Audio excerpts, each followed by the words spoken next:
Hi everybody and welcome to Heel Heat. My name is George Coles, and on this episode we're reviewing New Japan Pro Wrestling Strong, episode 108. And if you haven't seen any of my shows before, we review everything on a 1 to 5 scale. 1 is the worst, 5 is the best. Let's jump right into it. First match of the show, we have Kiara versus QT Marshall. They didn't say his name is Kiara Murray, and on the graphic that they put out on the email, it just goes as Kiara, so I'm guessing he's just going to be Kiara from here out. This was a decent opener. I kind of liked it. I liked it a little bit more on the Kiara side than I did the QT side. The QT gimmick I don't think works in this environment. It feels a little bit too sports entertainment to me. And when I watch New Japan Strong, it is everything but a sports entertainment show. It's a wrestling show for wrestling fans. QT does pick up the win here. Afterwards, he grabs a microphone and calls out Shota Umino, who they say is not there. But then we see a video package with Shota, who says that he's going to accept his challenge for Las Vegas. So I'm not sure when the Las Vegas tapings are. I'm guessing they said they have one more week of this taping, which was, I believe, in LA or in Hollywood. And then it's probably going to be sometime this week that they record that, this weekend. It may have already happened. I don't try to follow when their tapings happen because I don't want to be spoiled when I'm watching the show. Overall, I'm going to give that whole thing a 3. I thought it was pretty good. Again, QT's shtick doesn't really fit in with the brand that they have going.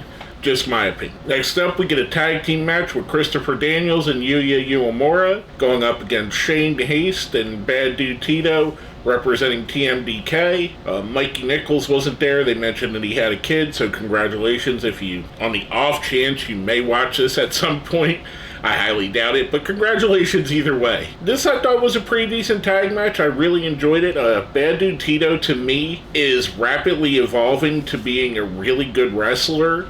Same with Yuya Amora. Yuya Amora is one of the guys that I think that New Japan Strong has helped the most. Him, Shota, Ren Narita, who we're going to see later in the show. And I know I mention this every time they all come on.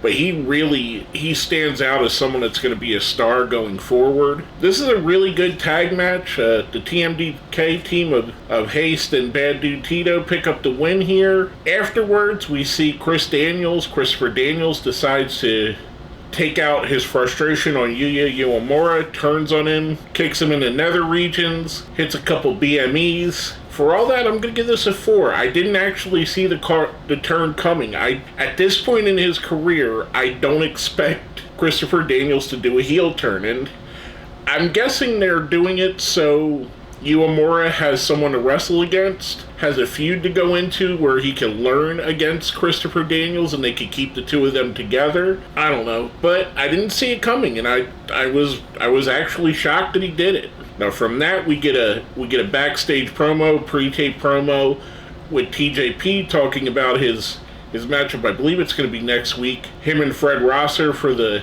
Strong Openweight Championship. Lots of cool stuff he brought up the, without saying it, the Cruiserweight division in WWE and how they created a show for him and how he helped to build the LA Dojo, which is what New Japan Strong is built on the back of, that without him there would be no New Japan Strong, and he made a strong case for it. It really makes sense. He has an argument there. The best heels have an argument. They have a story that you could kind of believe, that you could kind of see from their point of view. Even if you don't agree with them, you could see their point of view. I thought this was a fantastic little vignette from TJP, and it really worked for me. Coming from that, we get Ren Narita going up against a newcomer. They said that this is their first time seeing him on Strong, and this is my first time seeing him anywhere. Jacob Austin Young. This is a really good match. I went in with a little bit of a lowered expectations because I didn't know Jacob Austin Young at all.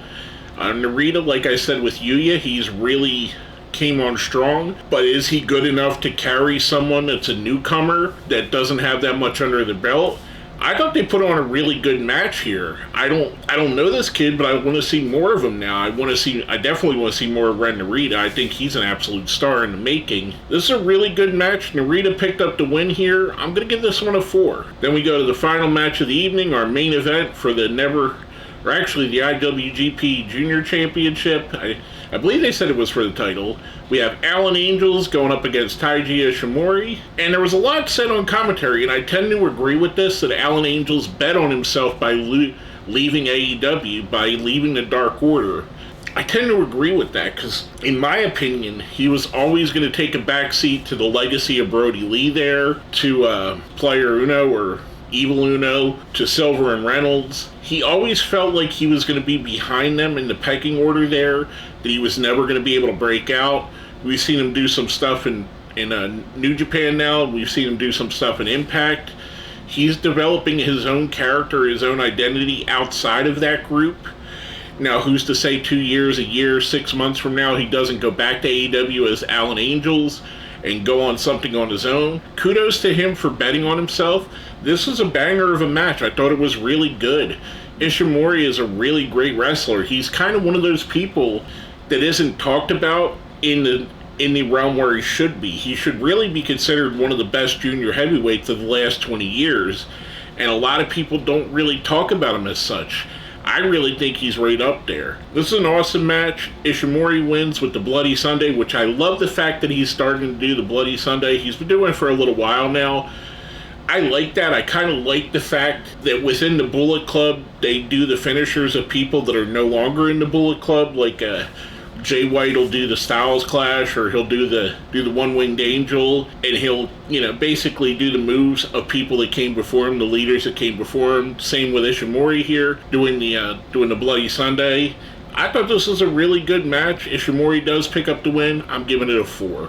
Overall, I thought it was a really solid show.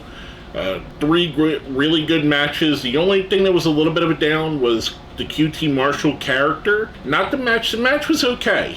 The character and his character work, I don't think fits in this company on this show. Not saying that QT's a bad wrestler. Not saying that it wouldn't work elsewhere. I think it works perfectly on AEW Dark. I think it works perfectly on AEW if he's on TV. I just don't see it working here. In a company that's more sport-based, that the wrestling's treated as a sport, such a sports entertainment aspect is a little bit, feels like it just doesn't fit. Well, that being said, I'm going to give the show a 4. I thought it was rather good. Again, no knock on QT. I think he works better elsewhere. Kiara, I think, is a great wrestler too. I thought this was a really good show. I say it every week. This is my favorite weekly pro wrestling show, and this one doesn't disappoint. With all that being said, please smash that like button, share, subscribe if you haven't, and if you made it to the end, since the only person I talk bad about on the show is QT Marshall, let's throw a QT in the comments to end it on a positive note for him, because I do like QT. It's just I don't feel he fits in this environment. Again, with all that being said, my name is George Coles, and this has been my review of New Japan Pro Wrestling Strong, episode 108.